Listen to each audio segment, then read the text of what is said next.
오늘 만나보실 모델, 현대차를 대표하는 대형 SUV죠. 팰리세이드인데요. 자, 국내 시장에 처음 나왔을 때 상당히 눈길을 많이 끌었습니다. 그만한 대형 SUV가 흔하지 않았으니까요. 물론 북미 시장으로 가면 이런 급들이 조금 더 많이 보이긴 하지만 어쨌든 국내 시장에서 당시만 해도 풀옵션이 4,800만 원이었거든요. 그 가격에 그만한 덩치, 공간을 제공하는 차는 많지 않았죠. 그리고 지금 LX3로 진화하면서 더 많은 것들을 보여주고 있습니다. 특히 실내의 고급화가 정말 눈에 많이 띄어요. 자, LX3 팰리세이드, 오늘 만나는 것은 가솔린 버전인데요.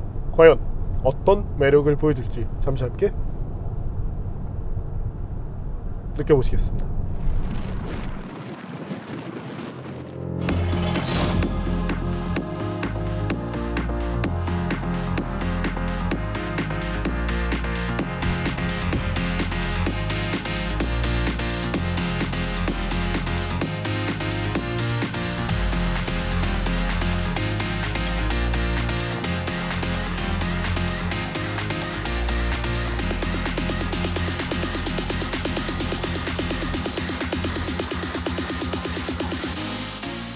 팰리세이드는 국산차를 대표하는 대형급 SUV입니다.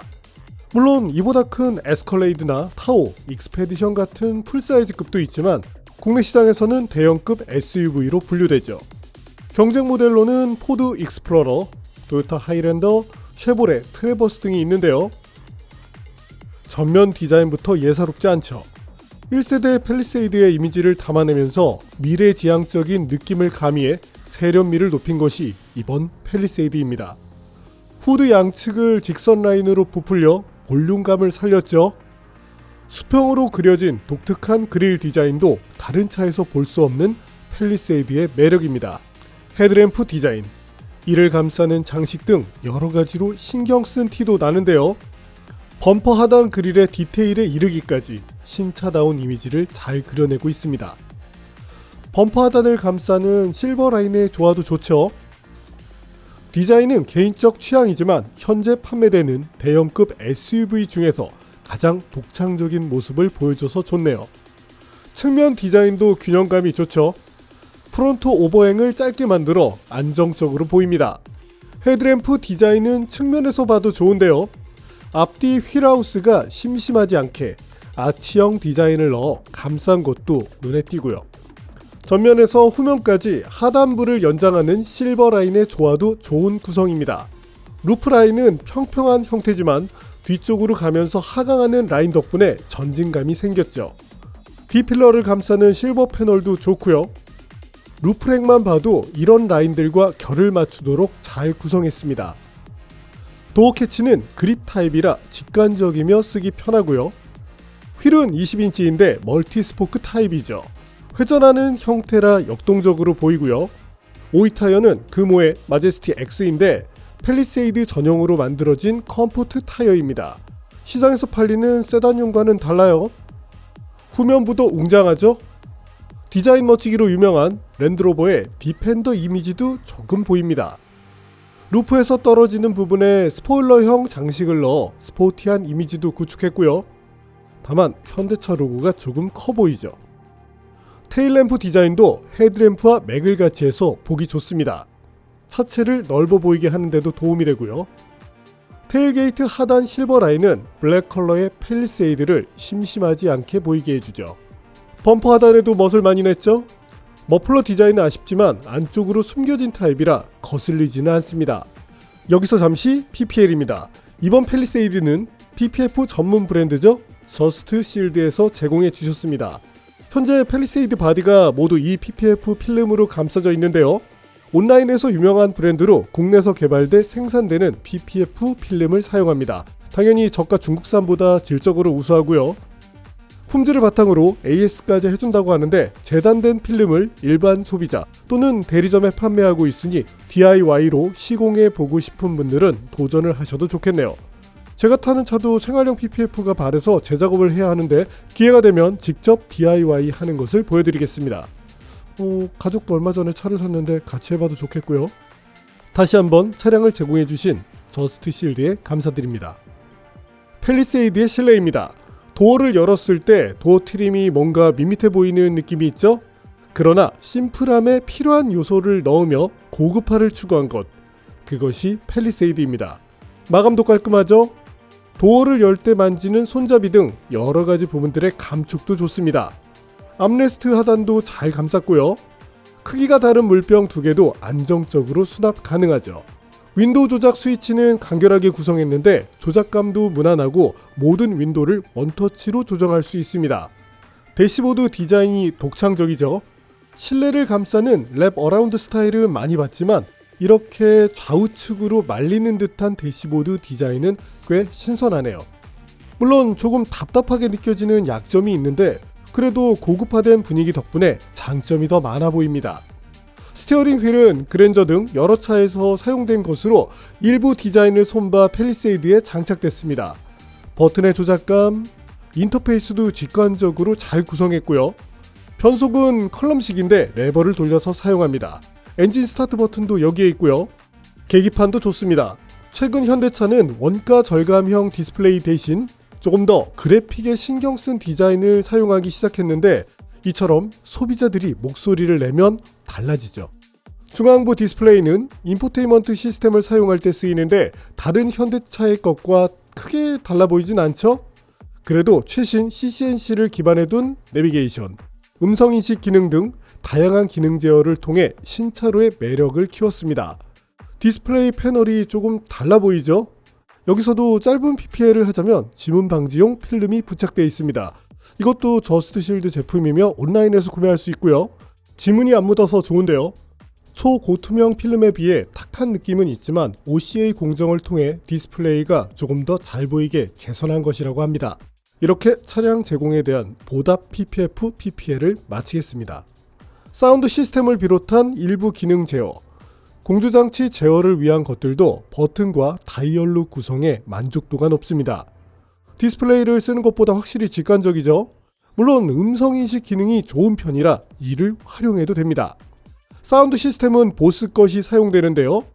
현대차 그룹이 보스와 협업을 많이 하는데 나름대로 좋은 균형감을 보여주고 있습니다. 물론 차량 등급 이상의 고급화된 모습은 아니지만 5-6천만 원대 차량에 쓰이는 사운드 시스템으로는 무난한 편이죠. 확실히 사운드 시스템을 포함한 인포테인먼트 관련 부서가 일을 잘하고 있죠. 룸미러는 디지털 기능을 갖추고 있습니다. 카메라를 활용한 것인데 요즘 널리 쓰이는 추세죠. 시트도 무난합니다. 헤드레스트에는 최상급 캘리그래피 트림을 알려주는 음각도 있고요. 시트의 디자인은 평이하지만 쿠션감이나 시트의 높낮이 설정 등 기능성이 무난합니다. 사이드 볼스터 조절 기능도 있고요. 암레스트가 독특하죠. 여기에 컵홀더, 작은 수납 공간, 무선 충전 데크나 지문 인식 센서가 있는데 이를 열면 좌석이 나옵니다. 그러나 승객을 위한 좌석이라 보기 어려운 다소 형식적인 공간이죠. 9인승을 만들기 위한 구성인데 안전성 차원으로 봐도 살짝 아쉬워 보여요. 이 시트를 만들기 위해 운전석과 조수석 시트의 너비도 조금 줄였다고 하죠. 뒷좌석 공간도 충분합니다. 레그룸도 넉넉하고요. 물론 3열을 사용하면 다소 좁아질 수 있지만 그래도 충분한 수준을 잘 뽑아냈습니다. 시트백 조절 기능도 있고요. 3열 탑승을 위한 버튼도 있어서 편하죠. 윈도에 선쉐이드도 달려있고요. 2열 천장에는 공조장치 조절부가 있습니다. 송풍구도 여기에 있고요. 2열에서도 음성인식 기능을 사용할 수 있죠. 3열도 무난했습니다. 공간이 꽤 형식적이지 않을까 싶었지만 직접 타보니 의외로 무난했죠. 2열과 타협하면 제법 무난한 레그룸도 나오고요. 물론 3열의 특성상 승차감은 가장 나쁘지만 그래도 공간 자체로 보면 만족도가 높았습니다. 트렁크를 볼까요?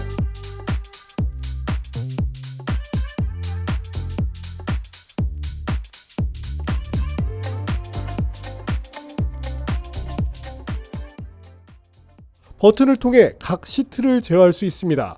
시트 폴드를 통해 더 넓은 공간을 얻을 수 있는데 레저용으로 정말 충분하죠?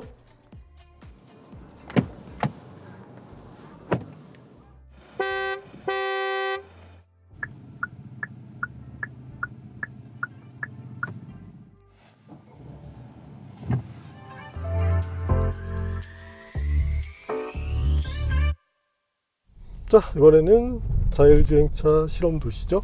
KCT에서 저속 주행 성능을 한번 확인해 보죠. 일단 노면에 짜잘한 그런 요철이 있을 때는 의외로 그런 짜잘한 쇼크는 운전석으로 좀 전해집니다. 지금처럼 이제 좀 크게 패여 있는 이런 구간에서는 의외로 좀 대응 능력이 좋은 편이에요.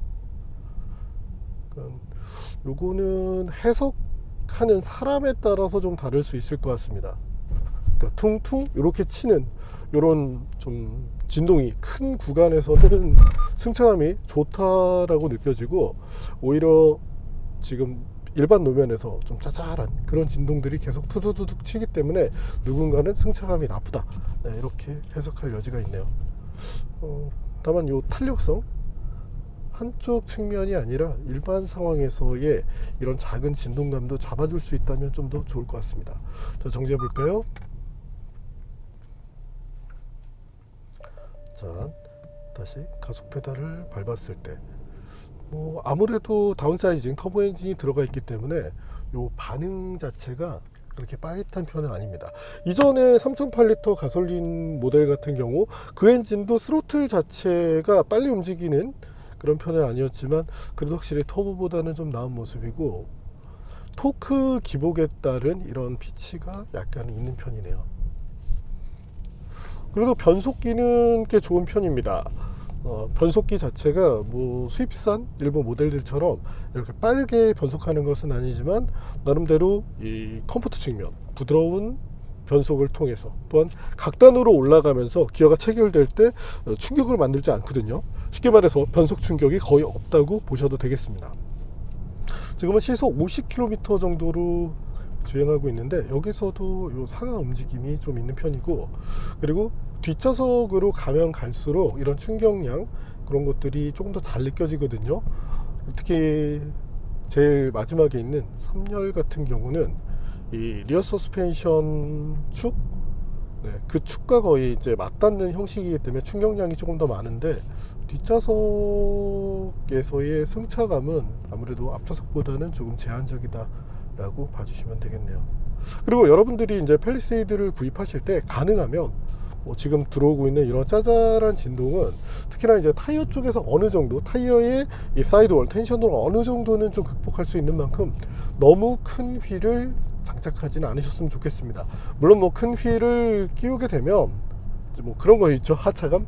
여기서 참 차가 멋있어 보여. 근데 여러분들이 차를 그렇게 보는 시간보다 타고 있는 시간이 더 많거든요. 그러니까 내렸을 때도 물론 개인 만족도가 중요하겠지만, 내가 타고 있는 동안에, 내 가족이 타고 있을 동안에 조금 더 나은 승차감을 제공하고 싶다면 타이어를 조금 더 낮추는 것을 고려해 보실 필요가 있겠습니다. 자, 지금 이제 구비치는 이런 저속 환경에서는 개입을 하지 않습니다. 그리고 차간 거리를 유지할 때 저속에서는 조금 바짝 붙는 성향이 있는데, 이건 국내 도로 여건을 감안하면 좋긴 하지만 너무 좀 바짝 붙는다고 느껴질 때가 있긴 합니다. 그래서 에이다스라는 것은 항상 말씀드리지만 이거 자율주행이 아니거든요. 반자율주행 당연히 아니고요.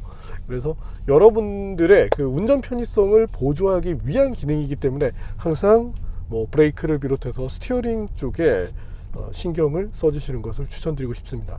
아쉽게도 오늘은 하이패스 구간이 지금 공사 중이거든요. 그래서 시험을 하지 못했고, 고속화 환경에서 주행을 했을 때 보통 이제 저희가 4차로 같은 경우는 차들이 대부분 갑니다. 근데 아쉽게 팰리세이드는 그 부분 진입하자마자 어느 정도 가다가 좀 놓치는 모습을 보였고, 3차로 같은 경우도 가다가 바로 이제 놓쳐서 차선 이제 조금 많이 넘어가는 그런 모습을 보였습니다. 가령 이제 지난번에 저희가 테스트했었던 아토3 같은 경우 엔트리급 중고차이긴 한데, 그 차 같은 경우는 의외로 적극적으로 3차로를 또 주행해 나갔거든요. 근데 이게 제조사의 철학에 따라서, 특히나 요즘은 무조건 적극적으로 잡는다고 해서 좋다라고 얘기하기가 힘든 시대입니다. 그래서 적극성으로 본다면, 특히나 이전 팰리세이드를 타셨던 분들이 본다면 이거 에이다스가 더 후져졌네라고 얘기할 수 있겠지만, 성능 자체는 좋아지고 있지만 제조사의 철학 변화, 시장의 요구에 따라서 이렇게 튜닝 값이 달라질 수 있다는 점을 한 번 더 참고해 주시면 좋겠네요. 그래도 자, 지금 같은 환경 차선 지금 차로를 바로 인식했거든요. 특히 밝은 데서 어두운 데로 들어왔을 때 뭐 우리의 동공도 그렇지만 뭐 반응하기에 시간이 걸립니다. 카메라도 그런데 이런 인식 자체는 상당히 빨리 하는 편입니다. 자, 이번에는 팰리세이드 고속 주행 능력을 한번 볼까요? 자, 일단은 시속 100km 정도로 주행을 하고 있는데 아쉽게도 좀 화면에 보이실지 모르겠어요. 이 직선 도로를 달리고 있을 때 이렇게 스티어링 휠을 계속적으로 보정을 해야 되는 이런 아쉬움이 있네요. LX2 페이스리프트에서도 사실 이런 부분을 지적했었는데 스티어링 계통은 앞으로 현대차가 좀 더 신경을 써서 잡아가면 좋겠습니다. 또한 지금처럼 시속 100km로 달리고 있을 때 이때의 주행 연비 뭐 아무래도 2.5L 터보 엔진 다운사이징 엔진을 쓰고 있지만 차량의 무게라든지 그리고 크기가 있다 보니까 연비는 뭐 대략적으로 10.5에서 최대 11km를 1리터로 갈 수 있는 것으로 나타났습니다. 다만 이 정도 되는 대형급 SUV에서는 뭐 충분히 수긍할 정도는 되거든요. 또한 이런 것들이 마음에 들지 않는다면 하이브리드 버전을 택하시면 됩니다. 다만 이제 하이브리드 모델 같은 경우가 시장에서의 반응을 볼 필요는 있거든요. 특히나 요즘 그 현대차가 개발하는 차들이 많다 보니까 이 검증에 그렇게 충분한 시간을 쓰지 못하는 아쉬움이 있는데, 그래서 여러분들께서 구입하실 때는 조금 더 여유를 갖고 구입하시면 더 안정적인 팰리세이드 하이브리드 모델을 만나실 수 있습니다. 자, 정숙성도 무난한 수준이었어요. 물론 저희가 생각했던 것보다, 왜냐면 현대차가 이 다른 것보다 정숙성을 정말 기가 막히게 잡기 때문에 기대를 좀 했었는데 그것보다는 수치가 높게 나왔지만 대형급 SUV죠. 그리고 이 앞모습을 봤을 때 바람을 받을 이 면적도 많습니다. 그런 점들을 감안하면 뭐 충분히 선방을 했어요. 지금은 255mm급의 타이어를 쓰고 있고 뭐 종합적인 이런 것들을 감안한다면 충분히 경쟁력 있는 수준을 보였습니다. 다만 좀 아쉬운 것이 지금처럼 뭐 90km 정도, 근데도 지금 상하 움직임이 좀 있어요. 이렇게 통통통통통통 튀는 움직임이 있는데, 이런 것들 운전석에서는 그래도 조금 나은 편인데 이게 이제 뒷좌석으로 가면서 요 진동이 조금 더 많이 느껴지니까. 자, 본격으로 달려봅니다. 일단 5000rpm 넘어서면서부터 나름대로 시원스럽게 밀어붙이는 느낌이고, 그리고 속도가 올라가면서 사이드 볼스터를 이렇게 주었습니다. 이런 세심함은 현대차가 확실히 잘해요. 자, 저속과 달리 그래도 고속에서는 이 가속 효율에 대한, 쉽게 말해서 이 가속이 그렇게 답답하게 느껴지진 않습니다. 저속에서의 뭐 터보렉과 무게에 의한 초기 구동할 때 약간의 답답함이 있지만 그 이후를 지나면 그래도 충분히 좋은 능력을 보여주고, 프론트 축이 조금 불안한 모습이 있거든요.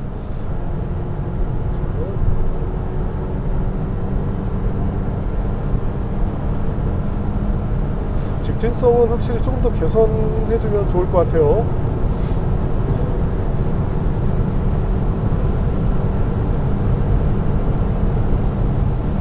자, 오늘 도로 여건상 완벽하게 탑스피드까지 들어가긴 좀 어려운 여건이거든요. 시험장 일부 구간에 제설이 끝나지 않았기 때문인데, 그리고 이런 노면을 달리고 있을 때도 느껴지는 이런 자잘한 진동감, 이것은 향후 이어 모델 혹은 페이스리프트를 통해서 좀 더 개선을 해주면 좋겠습니다. 자, 이번에는 현대 팰리세이드 발진각 속성 볼까요?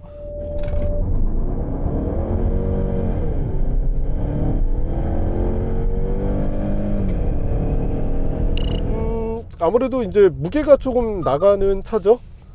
그러다 보니까 8초 정도의 성능을 보였습니다. 그러니까 초반에 나갈 때는, 자, 가속 페달 밟았을 때 무거워요. 조금 무겁지만 이후에 2단 5000rpm부터는 밀어주는 느낌이 의외로 괜찮습니다. 이제 아무래도 이제 무게가 어느 정도 실린 상태에서 쭉 밀고 나갈 때는 좋지만 초반에는 약간 답답함이 있지만 뭐 그래도 이 정도면 일상에서 쓰기에 여러분들이 뭐 크게 아쉬움을 느낄 정도 성능은 아닙니다. 어우.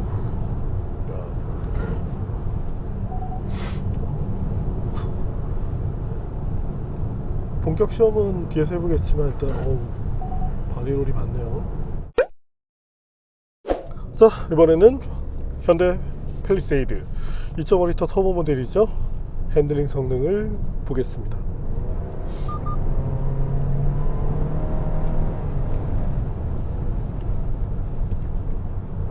확실히 스티어링 휠을 움직일 때 이제 움직이고 난 이후에 한 번 차가 다시 무너지는 이런 모션이 나옵니다. 자,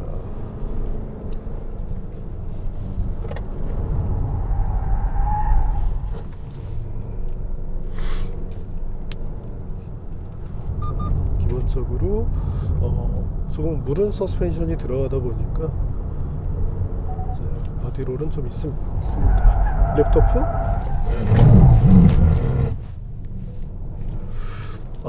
무거운 차죠. 그리고 이 부드러운 서스펜션을 채용하고 있어서 프론트 쪽으로 이제 하중이 무너진 상태에 여기서 리어 축의 지지감이 확실히 부족하네요. 이제 향후에는 이런 점까지도 좀 잡아내면 좋겠습니다. 이제 비싼 차잖아요. 비싼 차에서 우리가 이제 기대할 수 있는 것, 뭐 이런 성능을 쓰든 안 쓰든 제조사 차원에서는 이제 소비자들이 여러 가지를 누릴 수 있도록 만들어주면 좋으니까 이런 점들을 좀 다듬어 줄 수 있다면 조금 더 만족도가 높겠죠.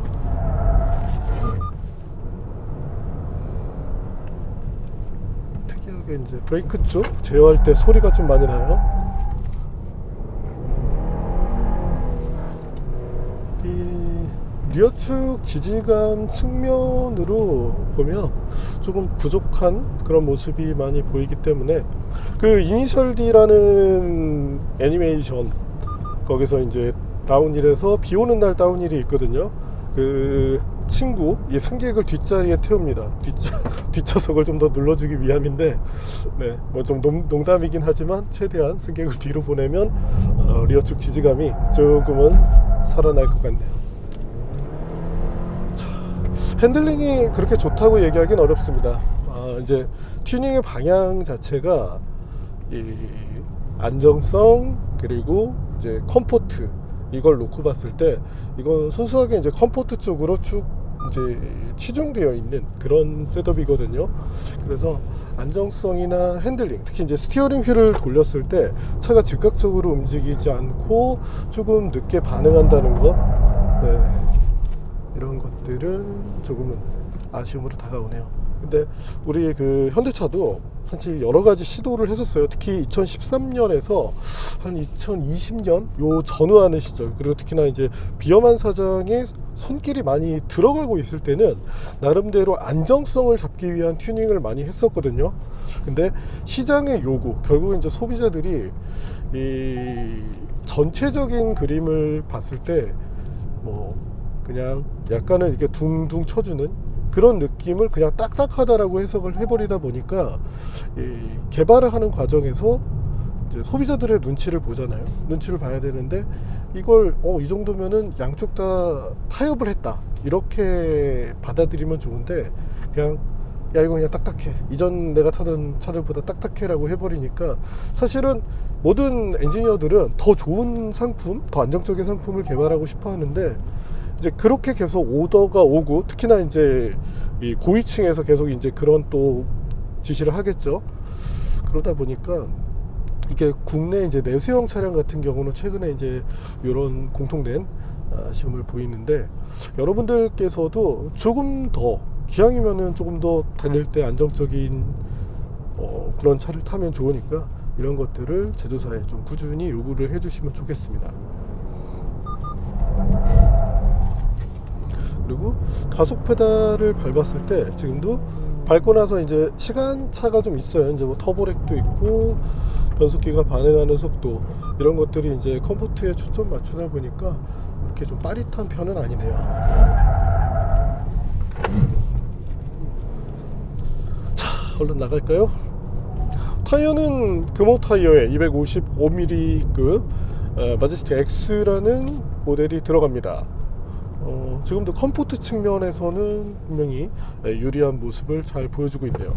근데 뭐 타이어 자체는 나름대로 지금 보면 할 것들을 해내고 있는데, 이제 차량의 무게가 좀 무겁다 보니까 아무래도 그 관성 측면, 무게에 의한 이런 한계 정도는 느낄 수 있다, 이렇게 봐주시면 되겠습니다.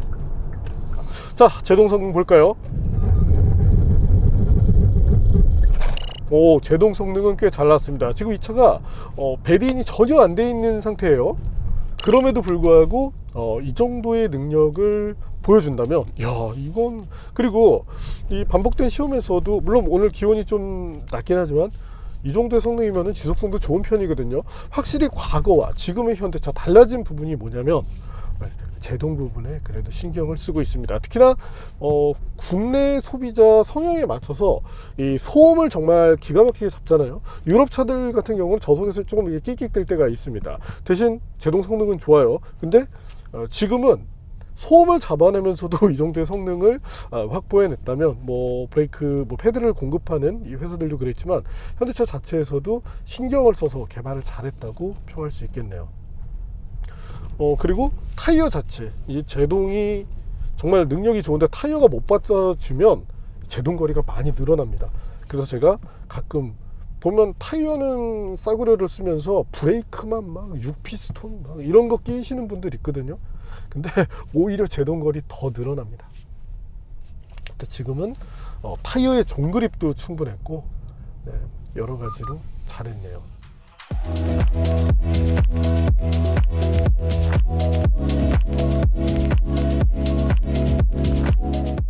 자, 이번에는 승차감을 볼까요?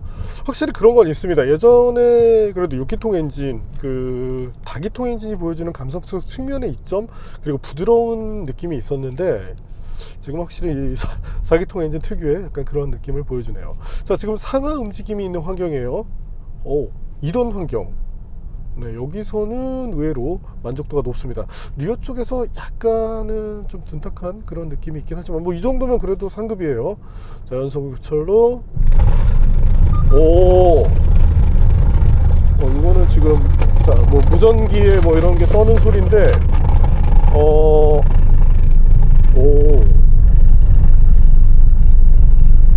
야, 이게 앞서도 제가 저속 환경을 주행하면서 말씀드렸잖아요. 오히려 이렇게 강하게 때려주는 그 쇼크에 대해서는 잘 잡아내네요.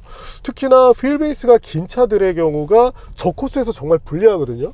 제가 예전에 뭐 지금 요것만 놓고 말씀드린다면 이것도 또 누가 악의적으로 편집할 수 있을 거예요. 자, 제발 그러지 말아 주시고, 그 마이바흐 GLS 그 차보다 연속 요철로에서는 팰리세이드 승차감이 낮습니다. 저기서만 나은 거예요. 나머지 영역에선 당연히 마이바흐가 낮고, 예전에 그랑콜레오스도 저기서만 나은 거예요. 어쨌든 강한 진동이 들어왔을 때 여기서는 팰리세이드가 좋은 능력을 보여주네요.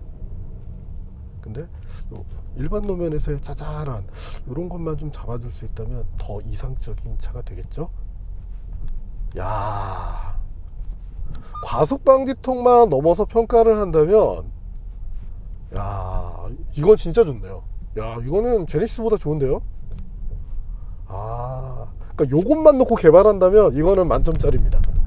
지금처럼 이게 특징이 강한 진동에는 굉장히 대처를 잘하네요.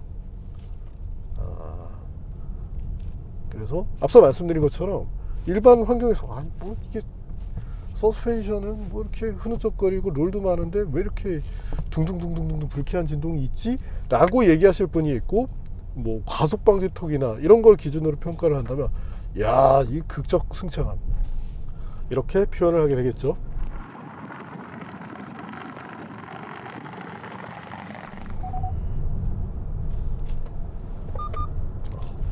쏠림이 많아. 좀 아쉽긴 합니다. 자, 오늘은 카메라가 좀 더 많죠. 지금 여기 있는 건 이제 인스타 360 에이스2라는 모델인데 지금 다른 카메라들과 함께 비교를 하고 있는 중입니다. 와우.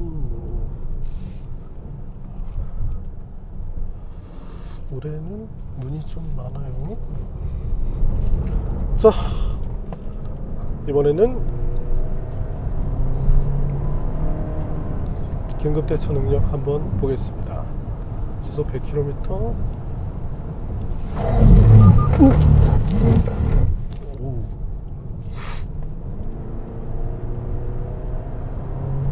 자, 다시 해볼까요?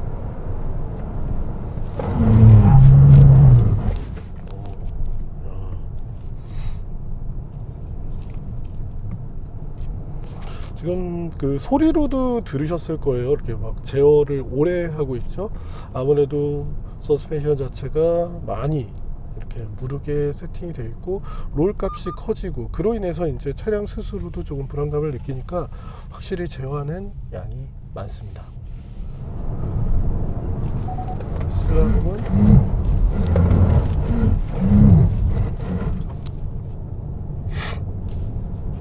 반대편 도로에서 한 번 더 해보고 마무리하겠습니다. 해볼까요? 자, 90.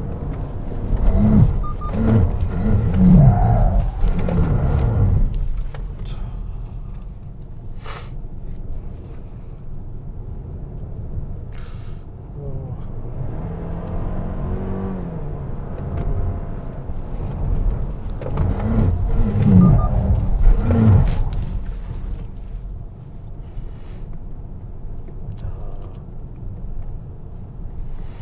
일단 저희가 같은 조건에서 테스트했었던 같은 이제 현대차 그룹에 있는 차 중에서는 가장 떨어집니다. 그래서 이 서스펜션 쪽 이런 어떤 기본적인 안전성, 기타 이런 측면은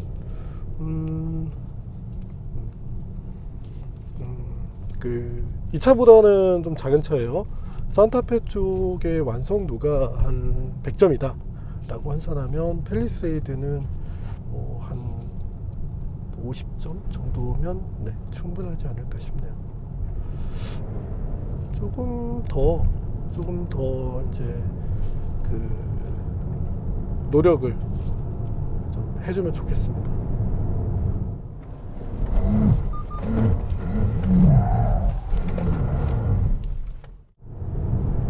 옵션으로 좀 이제 해외 사양 그 서스펜션을 주는 것도 좋을 것 같아요. 와우. 그리고 이게 지금 순간적으로 이렇게 조향을 했을 때 약간은 스티어링이 묶이는 느낌도 있거든요. 그래서 바로 대처를 해야 되는데 이렇게 해서 차가 끌려가니까 원하는 대로 스티어링 조작하기 어렵다는 그런 아쉬움도 보이네요. 자, 한 번 더. 이야. 그래도 다행인 건 이 타이어가 뭔가 이 서스펜션 쪽의 부족함을 그래도 최대한 타이어 쪽에서는 방어를 해주고 있네요. 여기서 이제 타이어까지 못 받쳐주면 확 하고 밀려나갈 텐데 네, 다행히 타이어가 이런 점들을 잘 잡아주고 있고 그래도 횡그립? 앞서 보셨지만 종그립, 브레이크 쪽에서도 좋은 편이었죠. 서스펜션은 향후 보완이 되면 좋겠습니다.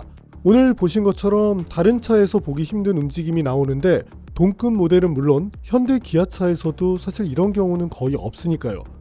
또한 안전성이 부족하다 보니 ESC의 개입이 많이 이루어지는데 사실 일부 조건에서는 ESC가 제대로 작동하지 않았고 때로는 오랜 시간 동안 ESC가 작동해서 스티어링 조작에 방해가 되는 경우가 있었습니다. 가끔은 ESC 같은 전자장비가 모든 상황을 해결해준다고 믿는 분들도 계시지만 전 세계 어떤 자동차 회사도 전자장비에 의지하며 차를 개발하지 않습니다. 무엇보다 일반 도로에서의 작은 요철에서도 서스펜션이 상하로 많이 움직여서 일상 승차감에서 아쉬움을 주는 경우도 있었죠.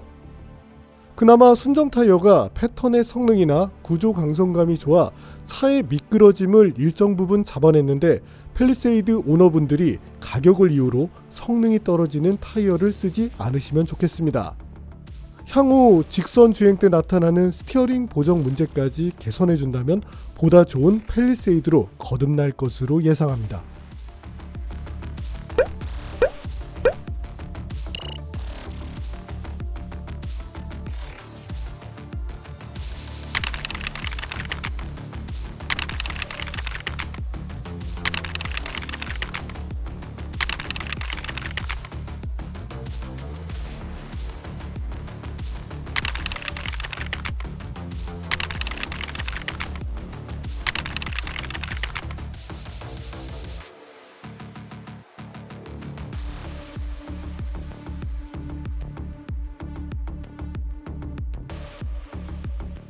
네, 오늘 만난 현대 팰리세이드.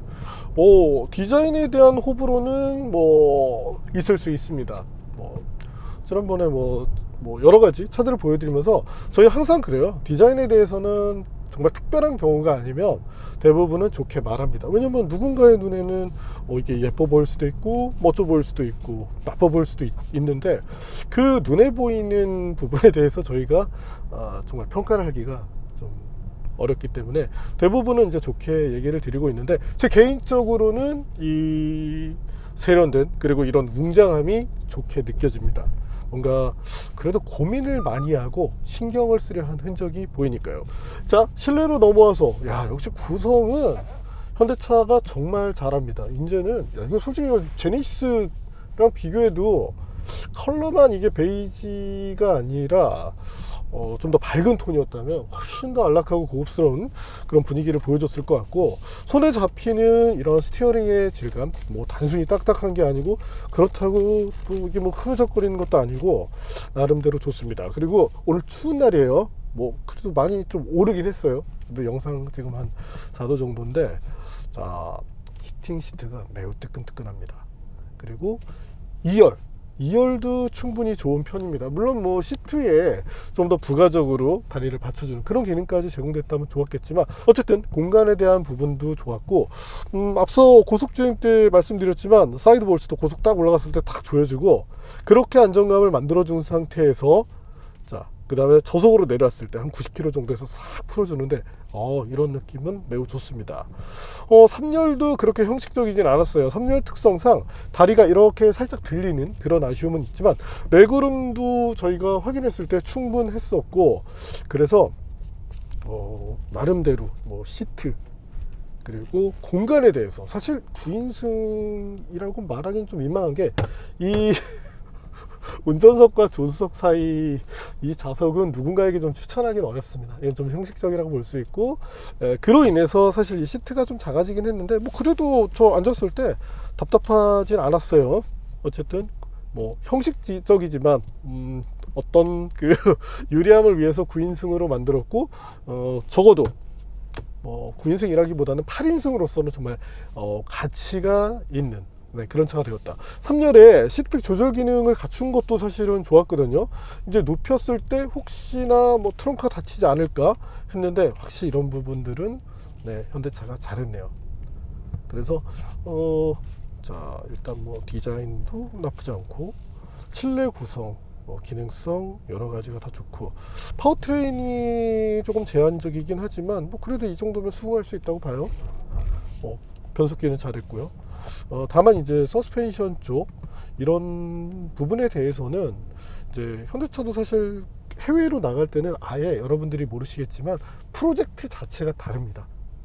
그래서 팰리세이드의 내수형 프로젝트, 팰리세이드의 유럽형 프로젝트, 미국형 이런 것들이 다 다르고, 심지어는 우리가 볼 땐 타이어 모델명도 똑같잖아요. 근데 그것조차도 사실은 다릅니다. 이름만 똑같아요. 그래서 여러분들이 조금 더 요구를 한다면 현대차에서도 이런 좀 더 안정적이고 좋은 구성을 제공할 수 있는 만큼 그런 목소리를 좀 더 내주신다면 더 나은 환경을 제공하고 싶은 연구원들에게도 힘이 될 것이고, 우리 자동차 발전에도 도움이 되지 않을까 싶네요. 네, 오늘은 실내는 정말 좋죠. 공간도 확실히 크고 이런 건 잘해요. 현대차의 대형급 SUV 팰리세이드를 만나봤습니다.